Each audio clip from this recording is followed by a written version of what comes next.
Be the guest speaker for Evening in Pink. And again, real quick, Diane, the date on that, Evening in Pink is? Tuesday, October 16th at Aunt Mary's Event Center. Doors open at 6. And again, we do encourage you, well you do, you need an advance ticket. So those tickets are available again at the hospital, Parkview Center, down in Wymore, and at the physician clinics in Beatrice. Again, we do need to get a head count for the meal. So tickets do need to be purchased by October 10th so that we have a fairly good idea of the meal count. Okay. I fear we're going to run out of time here, and I wish we could have had more time. But as we enter our final minutes, Diane, I think it's great, for Joy just to keep sharing some stories and some messages with us this morning. Joy, it's been a wonderful time for you here this morning. Talk again about, I guess, as you kind of wrap things up, some things that you might want to share with us before we leave. Sure, yeah, well, a common question that I get is people say, so give me one of these examples.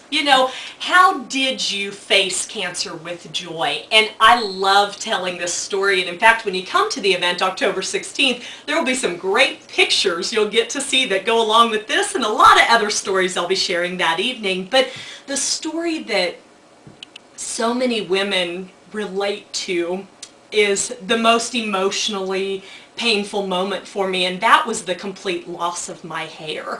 Now, I had shoulder length hair, maybe even a little longer than it is right now at diagnosis, dark brown shoulder length hair, and of course I was warned that would fall out at my first chemo treatment, so we cut my hair very, very short, and still it was just coming out on my pillow, and that was incredibly painful to wake up in the morning and we had to vacuum my pillow because there was so much hair there.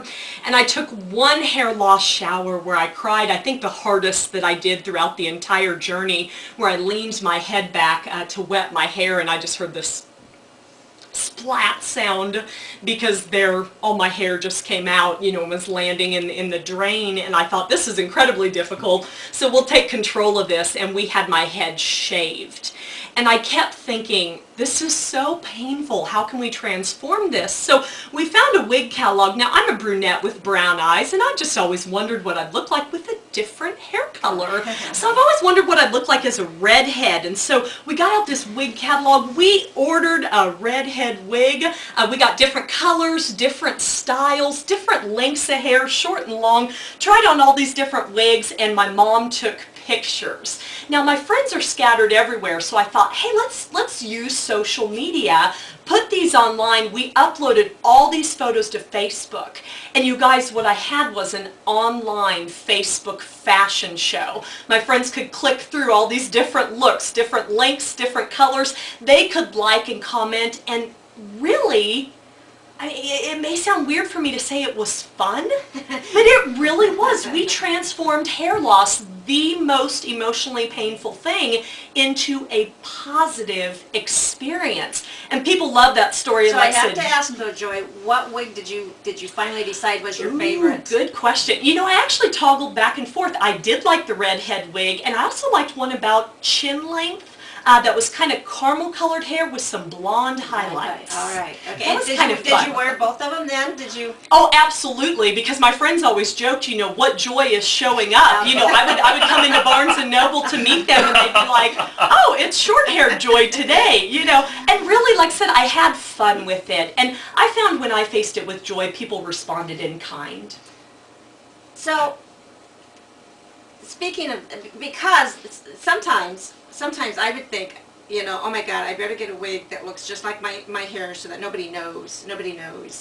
I'm going to try to fade into the wallpaper with all of this. And you're saying, of course, it's happening to you, you're experiencing it, let's go with it. Yeah. What other kinds of things then did you do, or would you suggest to patients, to folks that have been diagnosed with cancer, some other things that they might consider? Sure. So yeah, I've got, like I said, a lot of tips. One chapter is do's and don'ts at diagnosis. And, and that's definitely one thing I say is do control what you can. So when the hair was falling out and that was painful, I thought, hey, take control of this, shave your head. The Cancer Society offers Look Good, Feel Better classes. I went to one of those, and that's one of my suggested do's, where you can learn how to draw your eyebrows if your eyebrows fall out. Mine did not. Some other do's and don'ts, I've talked about decide how you'll keep everyone informed, because the outpouring of support can be overwhelming, and we've talked about using CaringBridge, setting up a private journal. One thing cool about CaringBridge is there's a guest book. People can sign your guest book, let you know they were there, leave messages of support and encouragement. Definitely a do right up front. I'd say do get a second opinion. And in the book I give a link to a list of the top ranked hospitals and cancer treatment centers, if you want to have someone confirm that diagnosis. Then my number one don't, people ask me, I say when you're diagnosed with cancer, don't go to the internet. Try to stay offline. We think Google is our friend and we can Google our symptoms and questions. Well, these days anyone can be a content provider. And so the problem is there's so much misinformation. A lot of times people say, I can't stay offline. Do you know of one good website I could visit? Cancer.net. Okay. Not a lot of people know about Cancer.net. Now, Cancer.org is the American Cancer Society.